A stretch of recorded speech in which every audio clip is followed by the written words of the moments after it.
सूरजपुर गांव में बलराज नाम का मुखिया रहता था। बलराज एक घूसखोर मुखिया था। वो पैसे के लिए कुछ भी कर सकता था।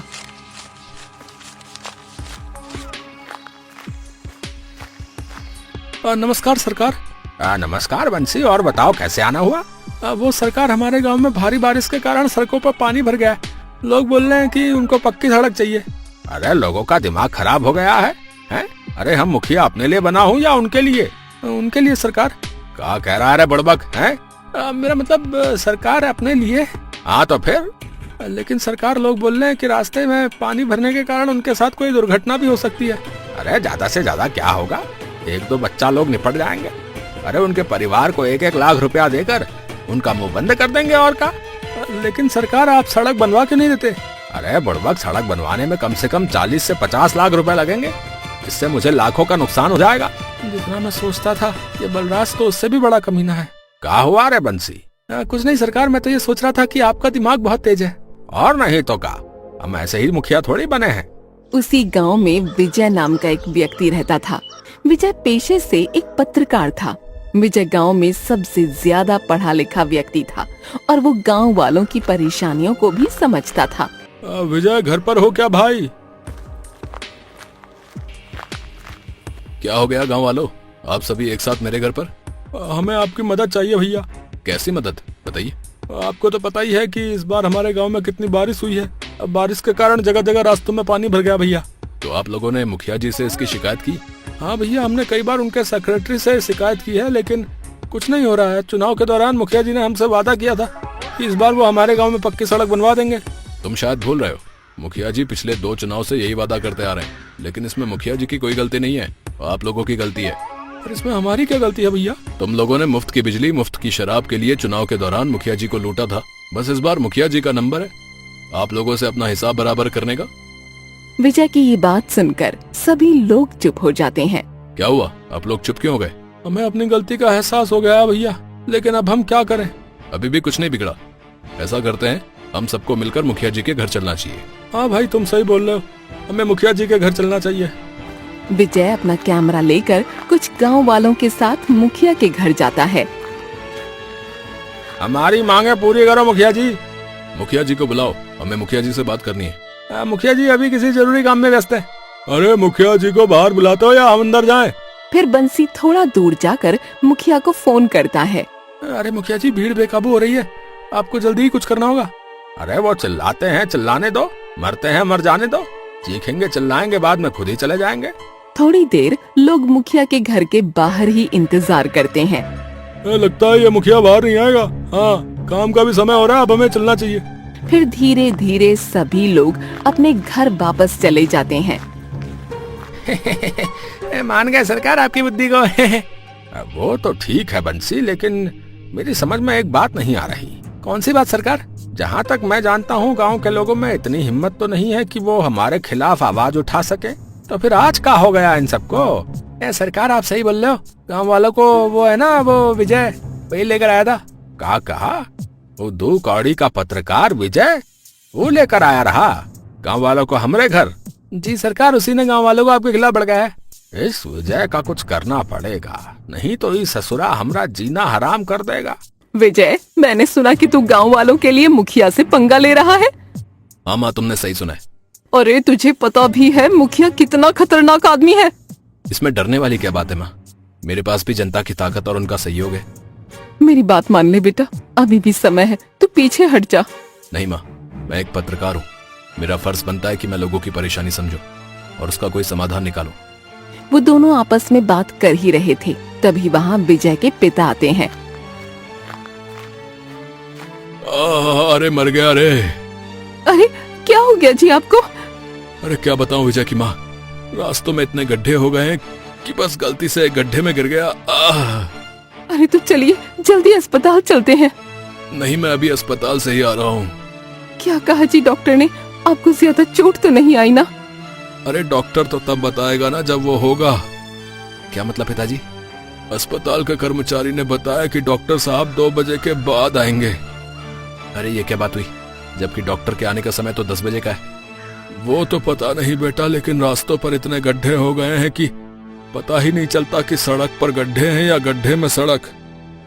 सबके सब चोर हैं साले, सारे चोर राजनीति में घुसे हुए, यहाँ तक कि पुलिस वाले भी इनके साथ मिले हुए।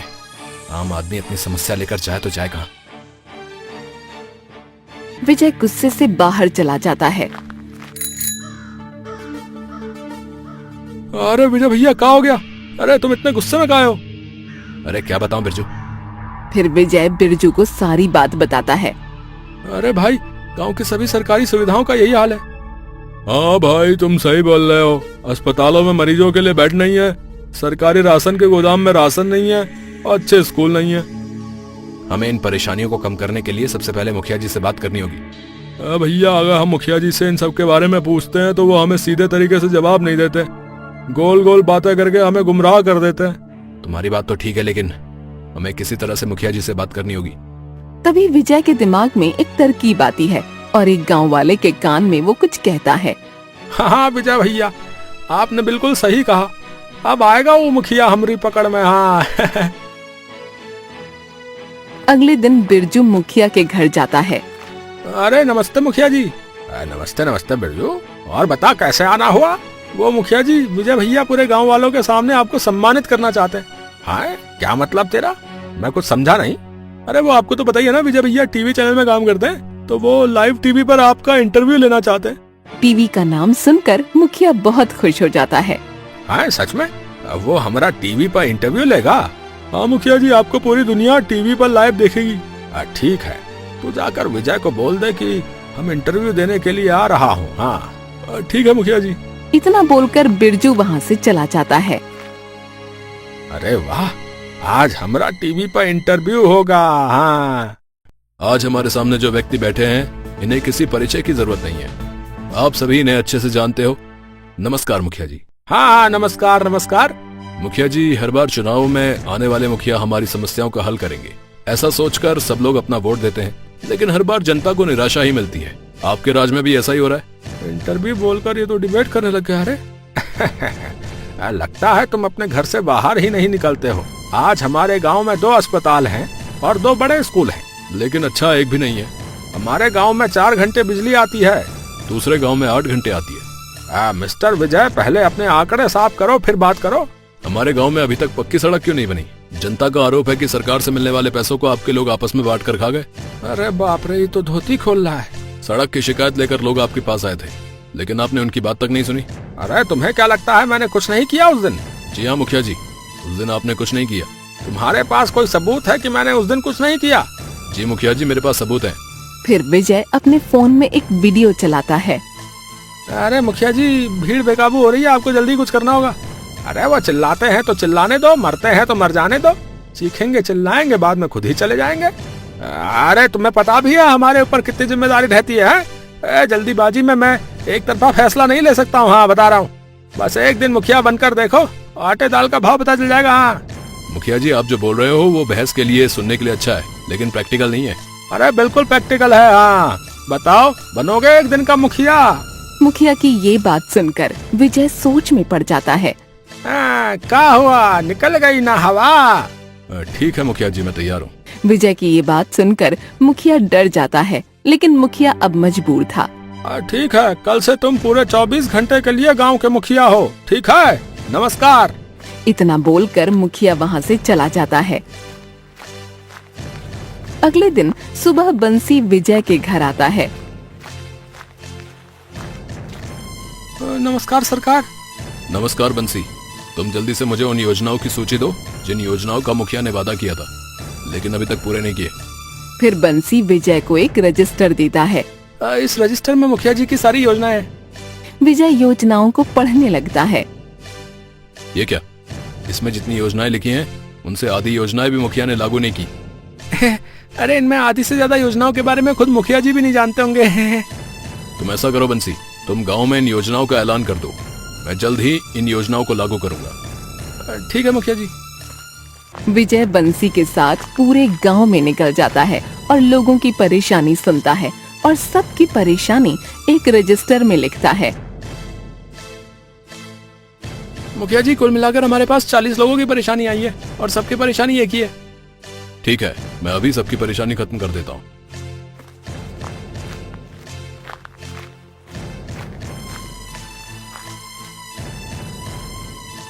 डॉक्टर साहब जल्दी मेरा इलाज कर दो, मुझे बहुत दर्द हो रहा है।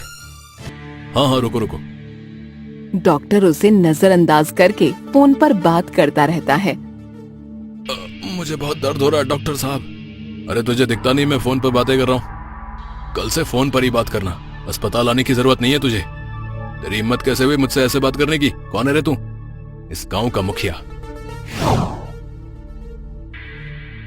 मुझे माफ कर दो सरकार, मुझसे गलती हो गई। अब ये घड़ियाली आंसू कहीं और बहाना समझा। कल से यहां देख मत जाना। एवरीबॉडी, सबके सब कामचोर हैं साले।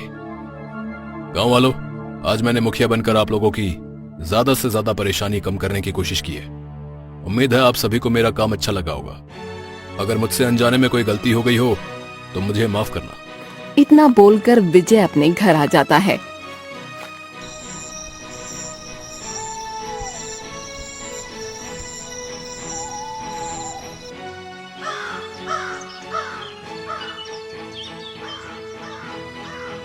अरे चल विजय, तेरा समय खत्म हुआ, अब से वापस मैं इस गांव का मुखिया हूँ। तभी एक गांव वाला बोलता है। अरे नहीं, विजय को मत हटाइए, हमें तो विजय ही मुखिया के रूप में पसंद है। उस व्यक्ति की बात सुनकर और लोग भी विजय के हटने का विरोध करने लगते हैं। हाँ भाई, मुझे भी विजय जैसा मुखिया चाहिए। नहीं गांव वालों, ऐसा नहीं हो सकता। अब मैं मुखिया नहीं बन सकता। अब मुझे ईमानदारी से अपना पद मुखिया जी को लौटाना होगा। हाँ गांव वालों, विजय सही कह रहा है। वैसे भी अगले हफ्ते चुनाव होने वाले हैं। इस बार के चुनाव में हम सब विजय को वोट देकर उसे गांव का मुखिया बना देंगे। हाँ, एक हफ्ते बाद चुनाव होते हैं और सभी लोग विजय को वोट देकर उसे गांव का मुखिया बना देते हैं। हमारा मुखिया कैसा हो? विजय भैया जैसा हो। हमारा मुखिया कैसा हो? विजय भैया जैसा हो। ये सब नजारा दूर से बलराज देख रहा होता है। उसे ये सब देखकर बहुत गुस्सा आता है। मैं इस विजय के बच्चे को छोड़ूंगा नहीं। ये ससुरा क्या समझता है कि मैं इससे हार गया हूँ? नहीं, मैं किसी से नहीं हार सकता। हाँ, किसी से भी नहीं। तभी बलराज अपने दोनों पहलवानों के कान में कुछ बोलता है। अब आएगा ना मजा। अब देखता हूँ इस ससुरे का नाती मुझसे कैसे जीत सकता है। रात को जब विजय अपने घर जा रहा होता है, तभी बलराज के पहलवान विजय के ऊपर एक कपड़ा डालकर उसे बहुत मारने लगते हैं। अरे अरे कौन हो तुम लोग? अरे मुझे छोड़ो भाई, आखिर मैंने तुम्हारा क्या बिगाड़ा है? अरे तुम लोग मुझे मार क्यों रहे हो? अरे छोड़ दो भाई मुझे। अरे तूने जो किया उसके लिए तो तेरे साथ ऐसा ही होना चाहिए। तूने बलराज सेठ से पंगा लेने की कैसे सोची बे? अब देख हम तेरा क्या हाल करते हैं। फिर वो दोनों पहलवान विजय को खूब मारते हैं और उसे खून में लथपथ वहीं छोड़कर भाग जाते हैं।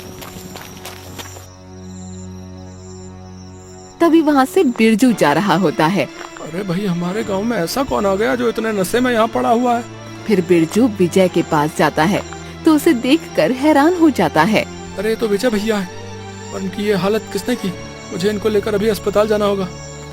फिर बिरजू विजय को अपने कंधे पर उठाकर अस्पताल ले जाता है। अरे डॉक्टर साहब, विजय भैया ठीक तो हो जाएंगे ना? देखिए, हमें सुबह तक इंतजार करना होगा।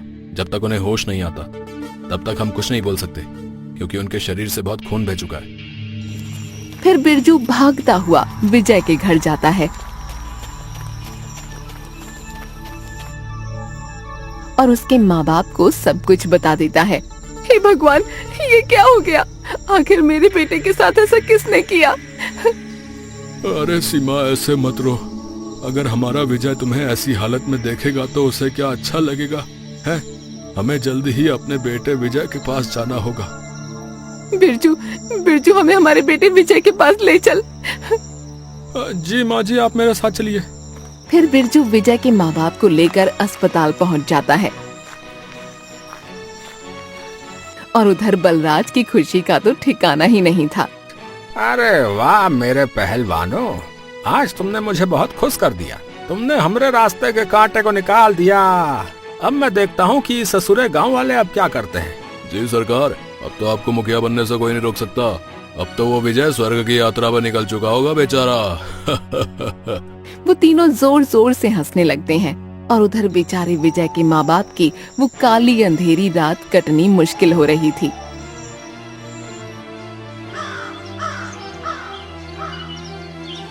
देखिए आपके बेटे को होश आ गया है, आप उनसे मिल सकते हैं। और हाँ, ये पुलिस केस है, इसलिए मैंने पुलिस को फोन कर दिया है। थोड़ी ही देर में पुलिस आती होगी। डॉक्टर साहब, आपका बहुत बहुत धन्यवाद। आपने हमारे इकलौते बेटे की जान बचाकर हम पर बहुत बड़ा एहसान किया है। अरे माताजी, ये तो मेरा काम था, बस मैंने वही किया है। फिर विजय के माँ बाप विजय से मिलने अंदर जाते हैं।